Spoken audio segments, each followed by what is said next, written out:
परंक पवित्र वाक्य कहे 2 कोरिन्थीय 12 पर्व 9 पद आउ से मते कही अछंती आंबर अनुग्रह तुम निमंते यथेष्ट कारण दुर्बलतारे आमर शक्ति सिद्ध हुए अतएव जेपरि ख्रीष्टक शक्ति मो उपरे अवस्थान करे एथिपाई मु अति आनंदरे बरंच मोहर दुर्बलतारे दर्प करिबी। परमेश्वर को पवित्र नाम को धन्यवाद दिए। इस स्थान मध्य प्रेरित पाउल कोरिन्थीय मंडली को यह शब्द लिखती आंबर अनुग्रह तुम पाए यथेष्ट। वास्तव में प्रिय प्रभु लोक माने प्रभु यीशु ख्रीष्टकर अनुग्रह आपण मान निमंते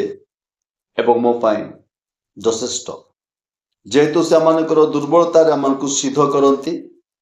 एवं ताहांकर शक्ति आपण को उपरे एवं मो उपरे आसे जमिति वाक्य कहे